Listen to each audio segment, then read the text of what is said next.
2015. Vamos para a questão 53. Questão 53. Bicho. Primeira aula só, né? Mais uma! Em certas observações astronômicas, os cientistas encontram situações nas quais é possível detectar o efeito Doppler pela luz. Nestas situações, a percepção de que a cor da luz emitida por certa estrela parece ser mais avermelhada do que realmente é, significa que... o efeito Doppler. O efeito Doppler geralmente também é ensinado mais para o final do curso. O cara que está fazendo um curso extensivo e faz essa prova no meio do ano, ele fica prejudicado. Eu queria que tu entendesse por que do efeito Doppler. Já deve ter percebido, né? Quando os carros passam por ti, né? Eles vêm com um som mais agudo e depois que passam por ti, agudo, mais grave. Por que essa mudança de frequência? Eu acho mais legal tu pensar assim, foi pra praia, verão, aí tu foi pra praia lá em Floripa, escolhe uma das 42 praias, aí vou pra praia. Aí tu, excitado por estar longe da praia um ano todo, fica parado diante do mar, estarrecido com a beleza. E as ondinhas do mar vêm e molham o teu pé. E as ondinhas do mar vêm e... E mais uma ondinha vem... Vocês aceitam que o barulhinho das ondinhas batendo nos pés de vocês é a frequência das ondas do mar? E aí tu, excitado com a presença do mar, sai correndo para cima do mar. Tu, que é o observador, corre em direção à fonte. O que aconteceria com o barulho das ondinhas batendo nos pés? Obrigado, amigo. Caiu na água, gostoso. Mas imaginem vocês que ao estar no mar, tu vê que o mar está muito grande e tu fica, opa, peraí, não é pra mim hoje, vou sair que eu tô com medo das ondas. E tu começa a correr das ondas. Tu aceitas que o barulhinho ia ficar mais espaçado? Tá vendo como demorou mais? Fica óbvio então, se uma vez tu foi para o mar e uma vez tu correu para cima das ondas, mesmo que tu não tenha corrido delas, tu percebe que quando o observador se aproxima da fonte, a frequência... Nesse segundo momento eu estava correndo no mar, né? Por isso que diminuiu. Quando eu, observador, me aproximo da fonte, que é o mar, a frequência aumenta. Fala, poetinho. Tudo bem, Gabriel? Queridos, posso pedir a gentileza? Vocês trazem a possibilidade de a gente fazer uns exercícios? Sim, daí a gente vai fazer os exercícios e vai fazer também algumas questões da UFS, certo? Tá bom. Desculpa, senhor. Que isso, meu querido? Fica à vontade. Só tchau pra câmera. Diga tchau. Depois eu não tenho que cobrar isso aí. Ô, galerinha, olha só. Quando o observador se aproxima da fonte, a frequência tende a aumentar. Quando o observador corre da fonte, se afasta da fonte, a frequência tende a diminuir. Mas imagine uma situação mais bizarra. Tu estás parado diante do mar. E Deus, o barbudo, o criador do universo, sabendo que tu é um pecador, pensa, não, você não merece se banhar no meu mar. E ele afasta o oceano de ti enquanto estás parado na beira do mar. É incrível essa história, hein? O que vocês acham que ocorreria nesse caso? Enquanto o barbudo afasta o mar de ti, tu acha que a frequência aumenta ou diminui? A frequência das ondinhas. Essa era a frequência original. Quando o oceano estiver sendo afastado de ti, a frequência com que as ondas atingem o teu pé aumenta, diminui ou permanece a mesma? Por incrível que pareça, vai ser o mesmo fenômeno que tu te afastando da fonte. A frequência diminui. Ou se Deus mais cruel ainda, no Velho Testamento, Deus mais cruel pensa, não, pecador, te afogarei no meu mar. Porque Deus, no Velho Testamento, ele é mais cruel, vocês percebem? E aí então, quando o oceano começa a ser empurrado para cima de ti, pecador, a frequência aumenta. Ou seja, quando a fonte tende a se aproximar do observador, a frequência tende a aumentar. Quando a fonte tende a se afastar do observador, a frequência tende a diminuir. Pronto. Se tu sabe desse fenômeno, fica bem palpável, né, cara? Todo mundo já viu o mar, todo mundo pode dar essa viajadinha, né? Fora a parte de Deus ali que eu viajei um pouco. Tu, né, dá pra brincar com essa história. É a mesma ideia. Ah, professor, mas me desculpa, a luz é diferente das ondas na água do mar. Mais ou menos, né, cara? As duas são ondas. As duas têm cristas e vales. Resumindo, quando uma fonte luminosa joga a luz para cima de ti, se tu se aproxima da fonte ou a fonte se aproxima de ti, a frequência tende a aumentar. Quando a fonte luminosa se afasta de ti ou tu se afasta da fonte luminosa, a frequência tende a diminuir. E quais são as ordens das frequências das radiações eletromagnéticas? Já vamos revisar todas. Ondas de rádio, micro-ondas, está aumentando a frequência. Infravermelho, vermelho, infravermelho, luz, ultravioleta. Como esta é a ordem crescente de frequência, eu sei que vai do vermelho para o violeta a frequência. Quer dizer que quanto mais próximo do violeta, maior a frequência. Quanto mais próximo do vermelho, menor a frequência. E ele falou que houve um redshift, ou seja, a luz ficou avermelhada. A frequência tendeu ao vermelho. Está diminuindo então a frequência, né? Se a frequência está diminuindo, a única explicação é que essa estrela está se afastando da gente. A luz tendendo ao vermelho mostra que a frequência da luz diminuiu. E se a frequência diminuiu, a única explicação é que a fonte dessa luz está se afastando do observador. Letra A. A estrela está muito distante da Terra. É verdade, mas não explica o fato de a luz ter ficado avermelhada. A estrela está se afastando da Terra. Sim. A luz sofre refração na atmosfera. É verdade, mas não explica o avermelhamento da luz. Avermelhamento, acho que eu inventei. A luz se propaga com velocidade muito grande no vácuo. É verdade, mas não explica. A estrela está se aproximando da Terra. Não, senão nós teríamos um blue shift, ou seja, uma mudança para o azul, mostrando que a fonte da luz está se aproximando. Legal, só para aproveitar o embalo então, a frequência observada é a frequência original multiplicada por velocidade da onda, que no caso seria a velocidade da luz, mais ou menos a velocidade da fonte, mais ou menos a velocidade do observador. Essa é a famosa fórmula do efeito Doppler. Como é que tu decide entre o mais ou menos?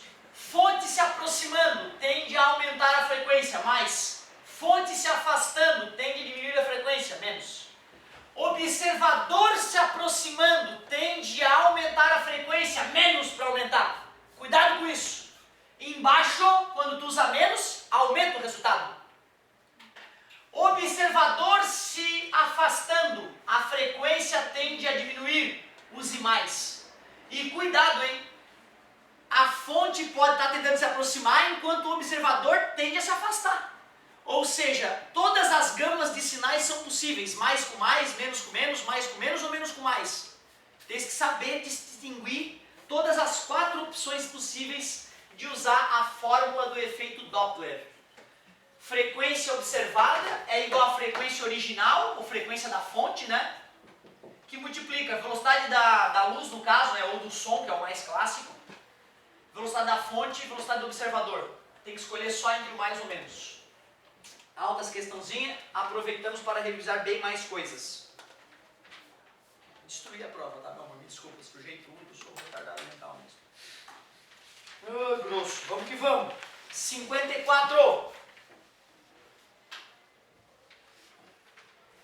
A onda mostrada na figura abaixo se propaga com velocidade de 32 metros por segundo. Analisando a imagem, é possível concluir que a amplitude ou comprimento de onda e a frequência são, respectivamente, outra questão, né, cara, que a galera que está no curso extensivo fica um pouco prejudicada, porque geralmente ondulatória a gente começa a ver mais para o final do curso.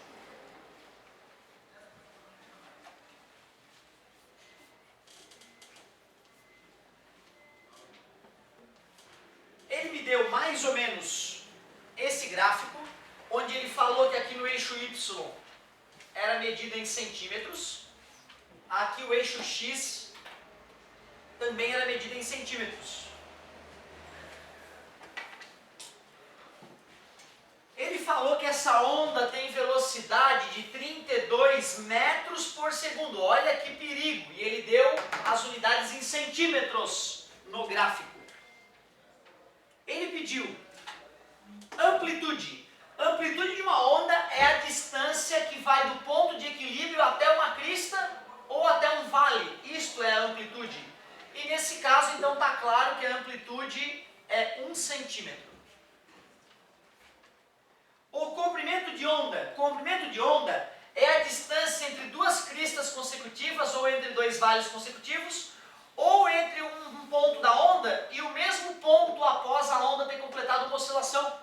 Como esse ponto é equivalente àquele ponto da onda, afinal a partir dali ela vai voltar a se repetir, essa distância é o lambda, o comprimento de onda, que é do 0 até o 8 centímetros, então o lambda vale 8 centímetros.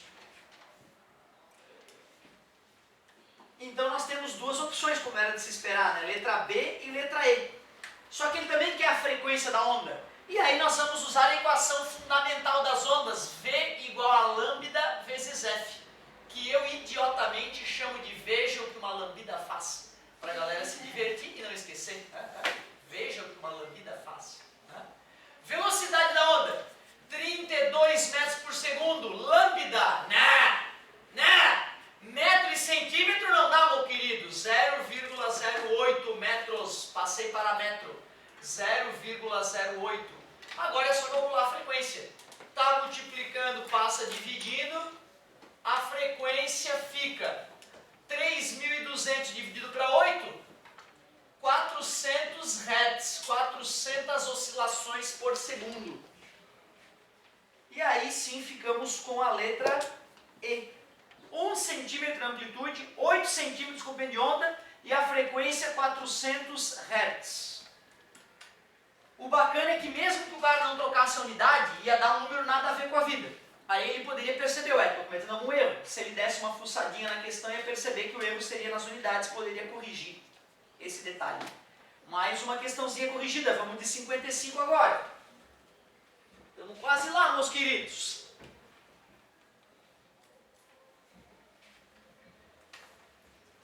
Cara, me perguntaram esses dias de Olimpíada Brasileira de Astronomia e Astronáutica. Aliás, na semana passada, minha sexta-feira terminou bem. Recreio um aluno absurdo, né? Ia ter a Olimpíada Brasileira de Matemática, né, no colégio. E aí o guri absurdo, umas 4 questões aqui da Olimpíada passada que eu não consegui resolver. Das 4, cara, era só casca grossa. Teve uma que eu não consegui matar. Eu tive que olhar o gabarito para saber qual era o raciocínio. Aí, claro, eu olhei o gabarito e consegui entender qual era o raciocínio. Mas foda a questão, cara, foda. Então, pô, uma dica para quem quer chegar num nível que não vai ter competição para ti nos vestibulares, dá uma treinada às vezes nas questões olímpicas de física e matemática. Tu vai para um nível tão além do que o vestibular pede, que o vestibular vai parecer um exercício bobo para ti. Cara, aí acabou. O cara que começa a treinar para a Olimpíada, ele fica num nível fodástico. Procurem aquela que fala da sequência de Fibonacci na Olimpíada Brasileira de Matemática, que vale a pena, fala da sequência de Fibonacci, uma questão muito bonita. As outras eram mais lights. E a da Olimpíada Brasileira de Astronomia e Astronáutica tem uma que fala assim, ó. Um astronauta orbita um planeta desconhecido rasante a superfície deste planeta. Sabendo que ele tem um relógio, calcule a densidade do planeta. É isso. Um astronauta orbita um planeta desconhecido rasante a superfície do planeta. Sabendo que ele tem um relógio, calcule a densidade do planeta. Essa é foda.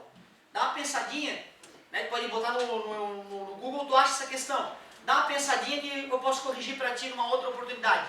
É só lembrar que a força centrípeta é a força gravitacional, tá? Tem tudo a ver com a velocidade orbital ali. Aí tem que lembrar como é que calcula velocidade orbital no movimento circular uniforme, né? 2πr sobre período. E saber que densidade é massa sobre volume. E lembrar que o volume de uma esfera é 4/3 de πr ao cubo, né? Juntando essa miscelânea toda, tu descobre a solução da questão. Questão top, eu não resisto. Questão 55, já que a 54 morreu. Vamos que vamos. Uma lâmina muito fina e minúscula de cobre contendo uma carga elétrica que flutua em equilíbrio numa região do espaço onde existe um campo elétrico uniforme de 20 kN por coulomb, cuja direção é vertical e cujo sentido se dá de cima para baixo. Então tu vê, ele falou que tem um campo elétrico uniforme de 20 20 kN por coulomb vertical de cima para baixo. E que tem uma lâmina muito fina de cobre que flutua nesse campo. Ele diz que a lâmina tem carga Q.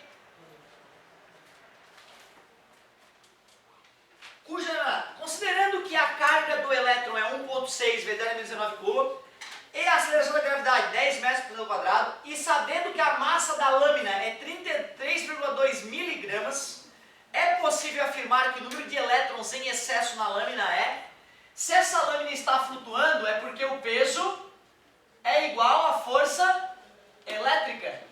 É igual à força elétrica. Peso é igual à força elétrica.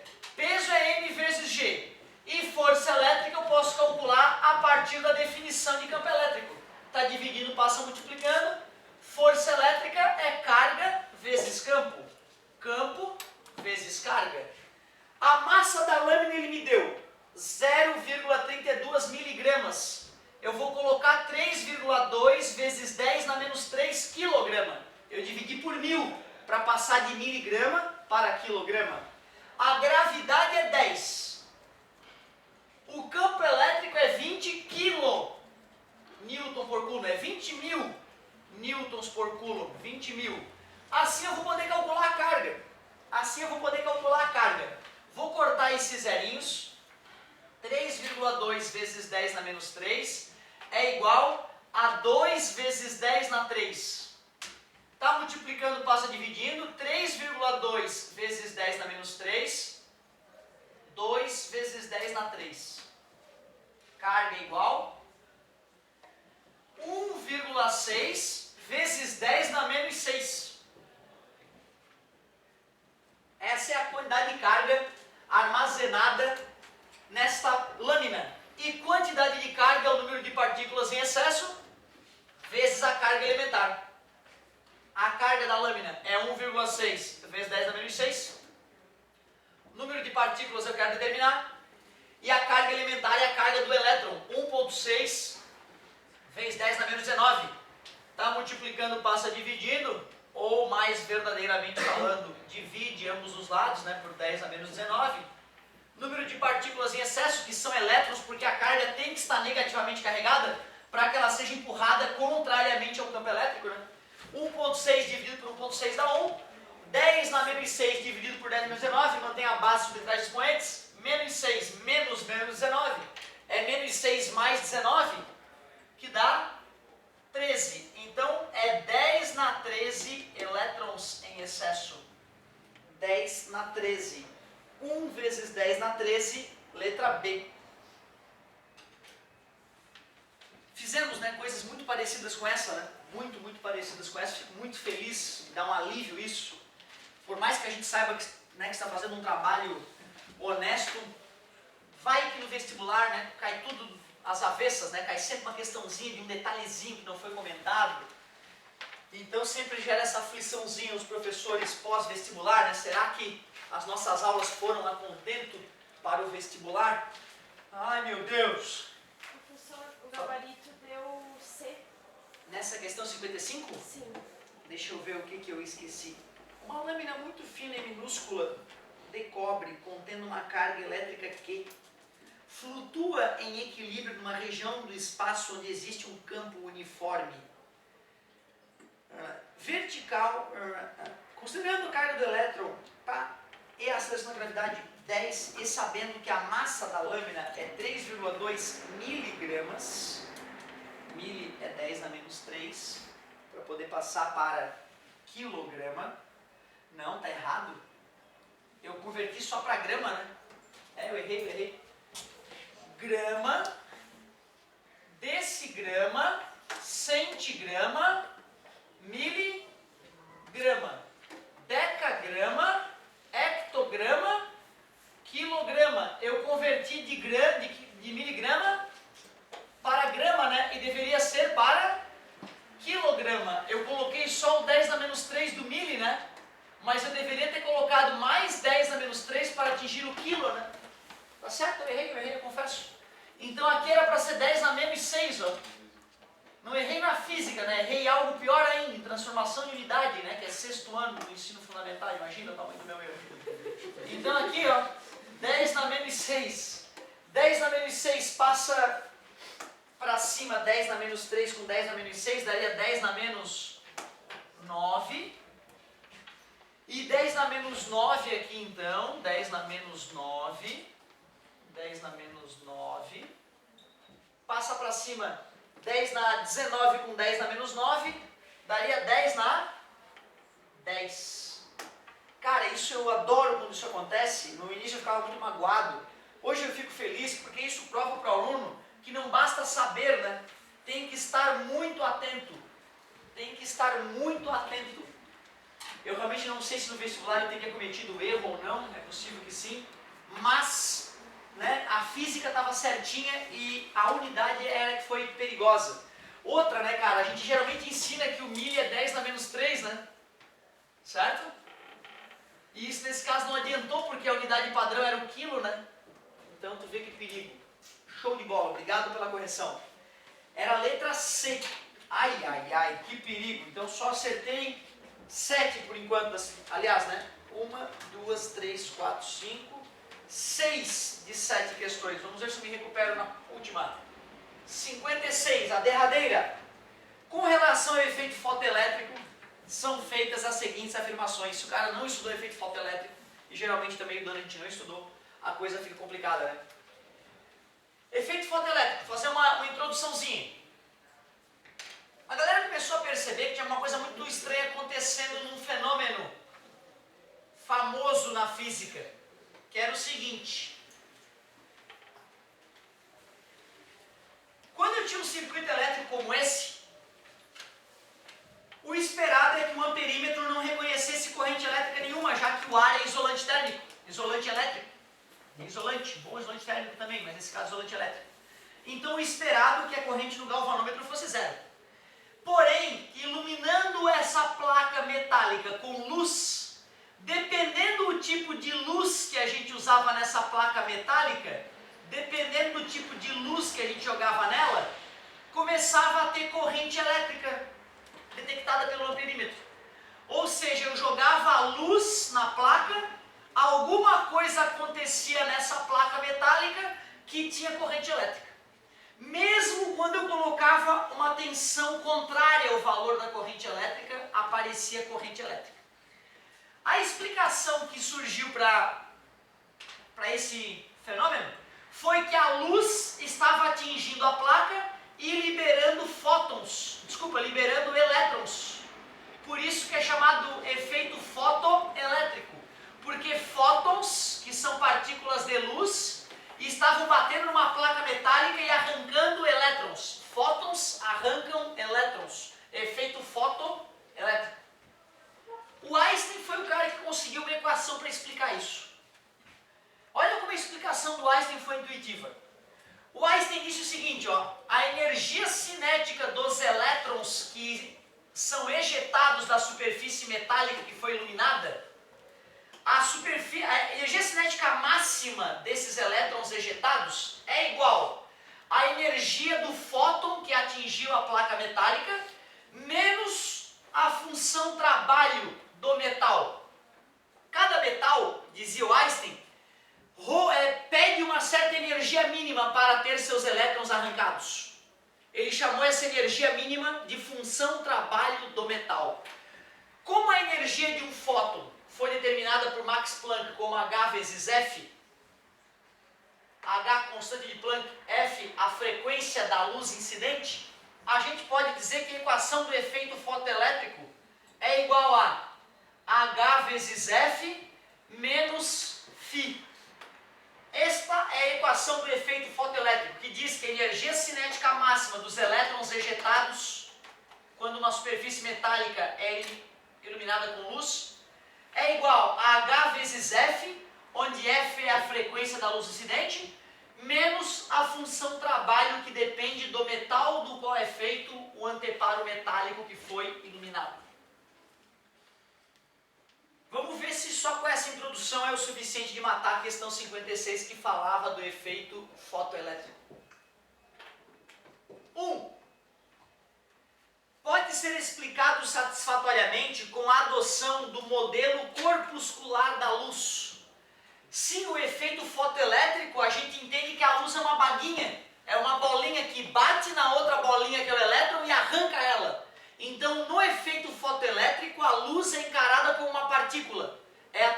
corpuscular da luz que está em voga pode ser explicado satisfatoriamente com o efeito, com a adoção do modelo corpuscular da luz. 2. Consiste na emissão de elétrons por uma superfície metálica atingida por radiação eletromagnética. Sim, fóton pode ser partícula de luz, mas pode ser partícula de qualquer radiação eletromagnética. Quando eu jogo uma radiação eletromagnética numa superfície metálica, elétrons são ejetados dela. Consiste na emissão, o efeito fotoelétrico consiste na emissão de elétrons por uma superfície metálica atingida por radiação eletromagnética. Foi o que nós acabamos de dizer. 3. Uma superfície metálica fotossensível somente emite elétrons quando a frequência da luz incidente nesta superfície excede a um valor mínimo, que depende do metal. Sim, se a frequência for muito baixa, a energia do fóton não vai superar a função trabalho e aí não ocorre ejeção de elétrons. Para que ocorra a ejeção de elétrons, a frequência deve ser uma frequência mínima, chamada de frequência de corte. Frequência de corte é a menor frequência a partir da qual começa a ejeção de elétrons. Frequência de corte é a frequência mínima a partir da qual ocorre a ejeção de elétrons. O gráfico seria assim, ó. Energia cinética dos elétrons ejetados. Para diferentes metais, o gráfico da equação do efeito fotoelétrico ficaria desse jeito. Aqui é a frequência. Essa seria a frequência de corte para o metal 1. Essa seria a frequência de corte para o metal 2. A partir dessa frequência, os elétrons começam a ser ejetados. Ó. Abaixo dessa frequência, a energia cinética do elétron ejetado ficaria negativa, ou seja, ele continua dentro do seu átomo, ele não foi ejetado. E isso aqui é a função trabalho. Função trabalho do metal 1, função trabalho do metal 2. Quanto mais negativo, quanto maior o módulo da função trabalho, maior deve ser a frequência de corte para ocorrer a ejeção de elétrons. Vamos ler de novo. Uma superfície metálica fotossensível somente emite elétrons quando a frequência da luz incidente na superfície excede um valor mínimo. Frequência de corte. Que depende do metal. Sim, que depende da função trabalho do metal. Verdadeiro. 1, 2 e 3. Confiram para mim, por favor, o gabarito, pois faz um ano que eu não trabalho com efeito fotoelétrico. Show de bola. Muitíssimo obrigado, estou orgulhoso de ter trazido as questõezinhas, parabéns. Desculpa a sujeira aí, Que beleza! Matamos então o vestibular da UPF. Foi UPF, né? Vestibular e o professor errou uma, acreditem. Para tu ver como precisa de humildade, atenção e concentração. Show de bola!